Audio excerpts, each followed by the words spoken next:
The problem with you is you're whining like a little fucking baby. What's going on, fam, and welcome to another episode of Ask Papa Swolio. Remember, if you want your question featured right here on the show, drop your question in the comments down below with the hashtag Ask Papa Swolio, and I'll get to them in an upcoming episode. Thank you so much for being here. Let's jump right into the first question. Oh, before I do, make sure you go and subscribe, as always, to the Daily Swole channel. If you haven't yet, I am shocked because you've probably been here for a hot minute. If you're brand new, welcome, but go subscribe. I'll put the links in the description, the cards, and all those places. Go follow the podcast. I'm there every single day. If you like these videos, you'll like that too. We do Q&A and stuff over there as well. So I'll see you on the Daily Swole. Let's get into the first question. Here we go.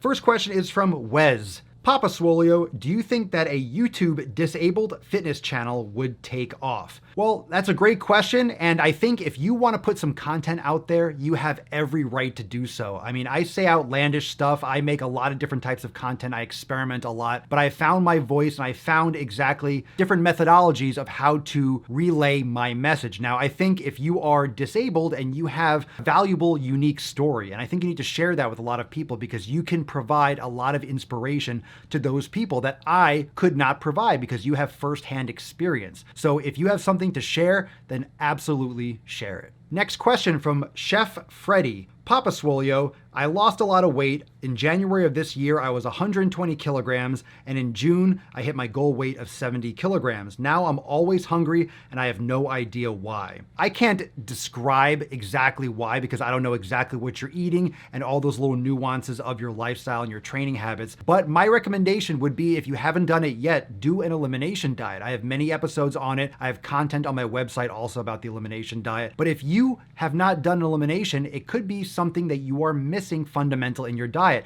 Maybe you're eating something that is not as nutritious for you as you think it is. Maybe it's not satisfying you enough. Maybe you need to up your fats. Maybe you need more fiber. Maybe you need X, Y, and Z. So rather than just throw out random things, I would pursue an elimination diet, test a little bit more, with the foods that you are consuming, and maybe you can find a better path than even you found thus far. So my respect and my congratulations for losing so much weight. So obviously you've done stuff up to this point that have led you to losing weight. Now you're looking more for a sustainable method of dieting, of nutrition, in order to maintain your weight loss and your newfound body composition, so to speak. So I would look into elimination diet if you haven't already. Question from Emma R.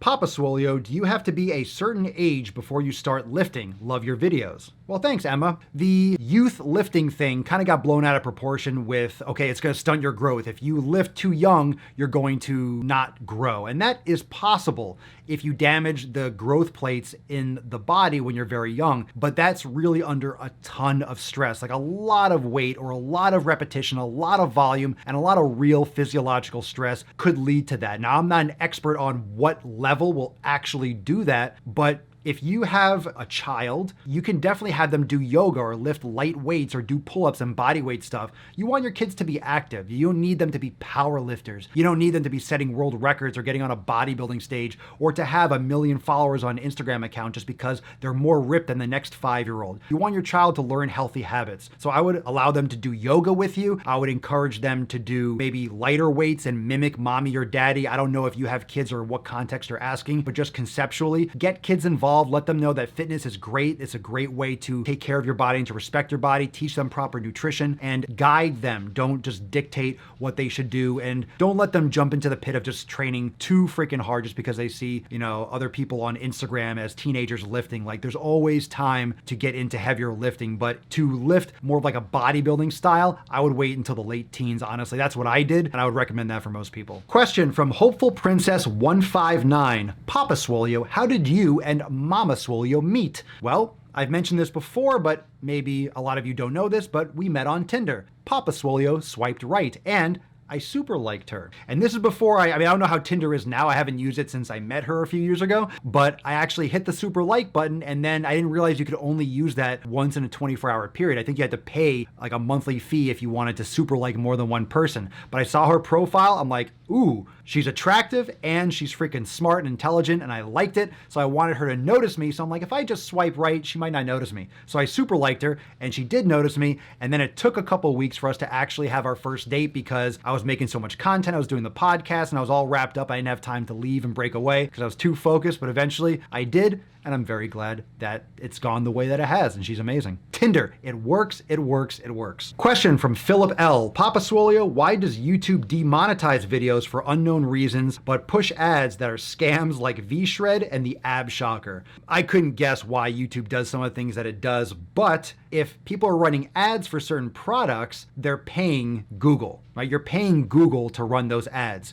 If you make a video with sensitive content like I do, very few of my videos are actually monetized, or most of them, if not all of them, except like these type videos, are limited with their ad running. So, they are doing that. They limit monetization on videos that they feel that advertisers wouldn't want to be associated with or might not want to be associated with. It's all about money. Like Google's trying to make it an environment where people want to run ads on their platform. And if you're paying to run an ad, they're probably just less likely to triple cross-check because you're giving them money. You're like, hey, here's some money to show this to people. Okay, and they're going to show it to people X, Y, and Z. I mean, unless if it's really a scam or really something BS, unless it's really a scam on the surface, it's just a product and, if the consumer wants to buy it. But that's just the world we live in. It's all about the big dollar. Question from Richard Zamora. Papa Swolio, can you discuss singles or 1-rep training versus multiple reps? I found that doing 10 singles with 15 seconds between is doubling my weekly volume, which is what we want, right? It depends. If you want more strength, then you can go for more single reps and more strength based with longer rest periods. If you're looking for absolute strength, or you're looking for, to increase your body's motor unit recruitment and unit synchronization and force output in a short period of time. If you're looking for hypertrophy, it's just a different adaptation. It's not that simple where it's like, oh, if I do 1 rep more often, I'm gonna get hypertrophy. Like, what do you want? You didn't say that you wanted hypertrophy or strength. So lower rep training closer to your 1 repetition max, or doing sets of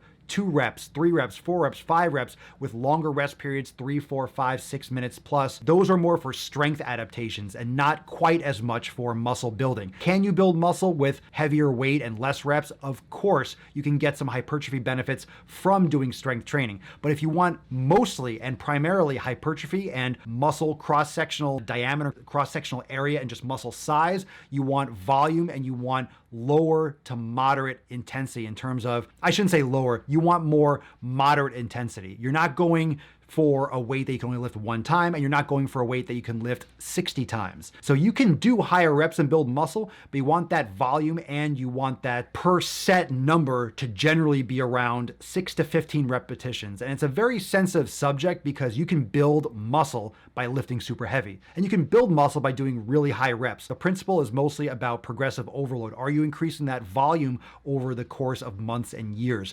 Are you increasing your resistance? Are you increasing the intensity of your training of those sets over the course of a period of your program? And there's many different ways to break it down. So my experience for muscle building is in that moderate rep range towards failure with more sets over the course of time. You don't want to just jump into a heavy volume program, but if you're looking for more strength, you want to keep the reps lower and the intensity higher if you're going more for strength, meaning you're going to tap out around 3, 4, or 5 repetitions. You're still going to build muscle, but you're going to get more strength adaptations if you play in that ballpark. Of course, you're going to need longer rest periods. So right now, by doing a single with 15 seconds, you're kind of towing the line between strength and hypertrophy. You're really doing more of a volume workout. So you could see how that works for you as an individual. If it's a new stimulus, you could build a bunch of muscle just because it's new, but it's not necessarily optimal for building maximum muscle if that's your goal. Question from Lisa Thornton. Papa Swolio, so what do you eat in a day? Well, my general foods are grass-fed beef products. I like pastured pork, pastured heritage breed pork, bacon. I cook things very slow. I eat them very, very rare. I don't overcook my meat or my bacon. A lot of you like crispy bacon. You want the most quality source of products that you possibly can. And heritage breed pork and pasture raised is much better than like generic, like just like grain-fed beef. You don't want to get low-quality grain-fed beef. So I eat organ meats. I like beef liver and beef heart and things of that nature mixed in with my ground beef, but 100% grass-fed beef. I do use butter and coconut oil and MCT oil and such, but I do also love my fiber. I love vegetables. I love asparagus and broccoli. I love sauerkraut and fermented foods like that. I love olives. So I eat a very high-fat diet, but I'm nowhere in keto. I love fruit. I also love sweet potatoes. And my real main carbs would be either white rice or sweet potatoes. potatoes, and I opt more for sweet potatoes just because I find they just do better for me in terms of feeling good, in terms of recovery, in terms of, providing energy that just makes me feel more optimal in my day. And I've done an elimination diet, and I still toy around with how many calories I'm eating. I generally do more of an intermittent fasting style because I eat just later in the day, so I have an eating window, but I don't necessarily think of it as intermittent fasting. So I might have a sweet potato before I go work out, but then later on I'll have most of my calories later in the day. So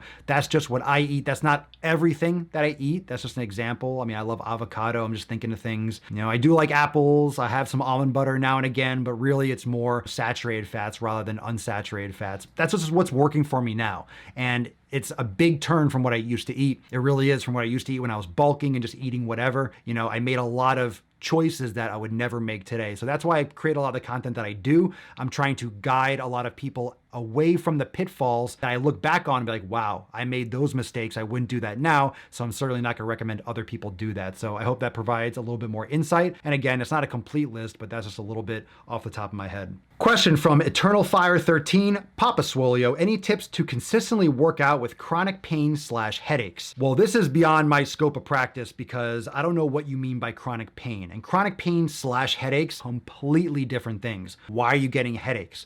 Are they tension related? Are they dietary related? Are they hydration related? Are you talking about other chronic pain? So I'm not going to assume what pain you're talking about. You should get that checked out. Maybe an elimination diet would be great for you. Maybe you have food sensitivities. Maybe there's something more serious going on. So I don't want to scare you, but I also don't want to be like, oh, it's fine, just do X, Y, and Z, because I don't really know all the details, but it sounds like something that you'd have to go check with your medical professional. Question from Amy Comer. Papa Swolio, what's your opinion on free weights versus weight machines? Is one better than the other? Yes and no. I am a huge fan of free weights and I use machines very sparingly, but it depends on what you call a machine. The biggest difference between free weights and machines are literally the free part. Machines are usually on a track, they are guided, and they're not necessarily ideal for everyone. Some machines are better than others. Some move a little bit more individualized. They have individual arms. They rock a little bit. They open up the joints. They keep the stress on the muscles more than on the joints. But some of the old machines really got a bad rap for a good reason because they were really limited. They only fit certain types of people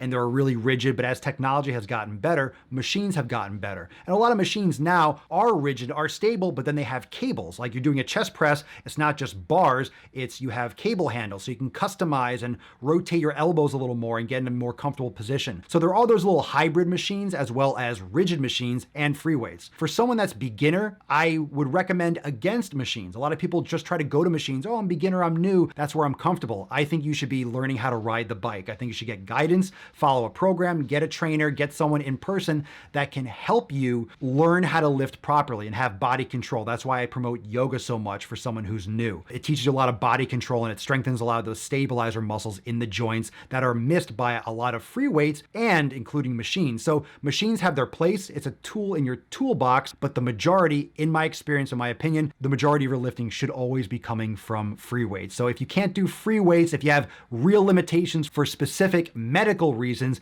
maybe machines are only what you can do, which is totally fine. That's on a per need basis. But most of you watching, if you are new to the gym or you're deciding, should I do more free weights or machines? For me, the answer is always free weights whenever possible. Well, thank you, fam, so much for joining me for this episode of Ask Papa Swole. Remember, if you want your question featured right here on the show, drop your question in the comments down below with the hashtag AskPapaSwolio, and I will get to them as soon as I can in an upcoming episode. Thanks again for watching. Anything else you need, go check out the Daily Swole channel. That way you can catch me live for the Daily Swole podcast every single day right here on YouTube over at the Daily Swole. I'll see you next time for the next APS. Peace out, fam.